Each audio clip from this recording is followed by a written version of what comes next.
So as we're blowing the shofar each and every day of Elul, I'm reminded of the story. This fellow comes to his friend's house and he sees a shofar. He's never seen a shofar. He says, "What's that?" He says, "That is a clock." He says, "That's a clock? How is that a clock?" So he says, "I'll show you." And he goes over to his window, he opens the window, and he sticks his head out and he gives a big tekiah gadol, a big blast. It was the middle of the night, and suddenly another neighbor opens the window and says, "What are you doing blowing that horn at 3 o'clock in the morning?"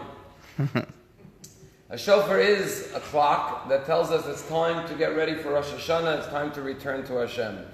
And what is the message of the shofar? So the rabbis point out 3 lessons we can learn just by looking at a shofar. The first lesson you can learn from a shofar is that one end is very narrow and one end is very wide.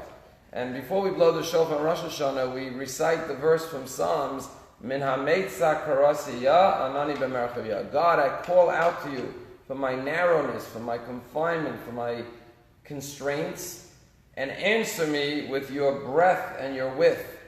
And that's the idea that we call out to God from our very narrow confinement, our space of limitation and oppression, and God responds with a big, loud response, a roaring sound. That's the first idea when you look at the shofar. The second idea, rabbis say, is that sometimes you think my good deed that I'm going to start doing this year is a very small little hole. It's a very little, minuscule good deed. So the shofar reminds us you may start with something very small, but it can result in something very powerful and very mighty. You never know the extent of the impact and influence of your good deed. Even if it seems like something small, don't underestimate small deeds. They can result in strong, great sounds. Third lesson our rabbi says is that a shofar has to be curved. You cannot have a straight shofar. It must be curved. And our rabbis say that the idea is that in order to bring about change in our lives and teshuvah, we have to be bent a little bit. We have to be humble before God. We cannot come with a tall, proud head, with arrogance. We have to come with a little bit of shame and a sense of humility before God, and we have to bend ourselves and bend our will to God, and then we could bring about the desired result. And finally, the sounds of the shofar. There are 3 basic sounds. One is the tekiah, the long blast. Then there's the shofar, the 3 broken blasts. And then there's the teruah, the 9 short broken blasts. And our rabbis say that tekiah represents birth. When you're born, you have this powerful potential. It's this pure, long blast. But then the challenges of life, the interruptions, the disturbances, the obstacles start breaking us. But sometimes even a person comes to the ultimate break, which is the teruah, like the broken, shattered pieces, where a person feels like they're totally fallen apart.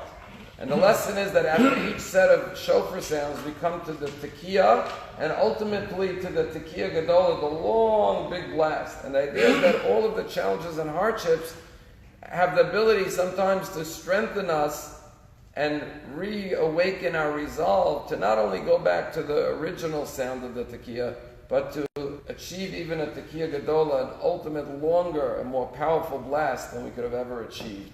And not only is this true on a personal level, it's true on a communal level. And the greatest example is our generation. There's been no generation that has been broken and shattered like our generation. The Holocaust shattered 6 million lives, and like the teruah shattered them into bits and pieces, like no other tragedy known to Jewish history. But after that came the greatest tekiah gadola, not only coming back to Israel in 1967, but in 1948, but in 1967 coming back to Yerushalayim, and Rabbi Goren blowing the long shofar on the mountain top and saying, Har Habayit B'Yadeinu. We're back after 2,000 years to the holiest place in Jerusalem, and we have the privilege of praying at the Kotel HaMaravi. And that is the greatest example of the broken sounds of the shofar leading to the tekiah gadola.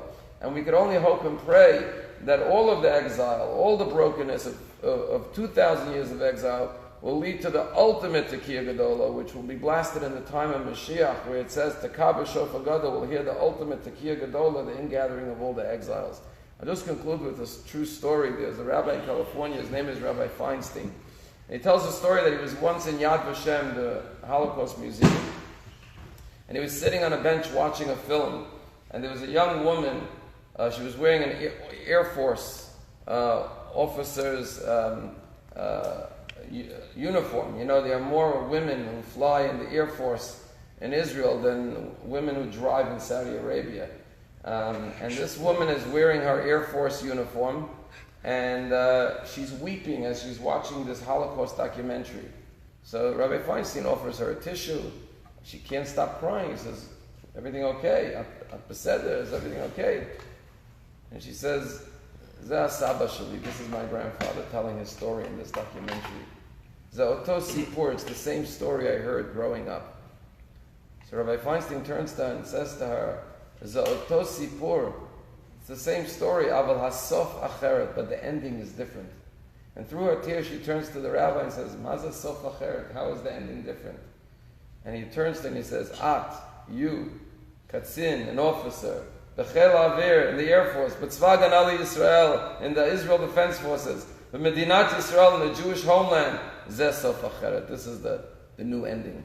Yes, we've been through all the brokenness, but we pray and we hope that just like we've merited to come back to Eretz Yisrael in our generation and to Yerushalayim HaKodesh, we'll ultimately hear the great blast of the Shofar, which will bring all of the Jewish people back to Eretz Yisrael with the coming of Mashiach and usher in an era of peace and tranquility.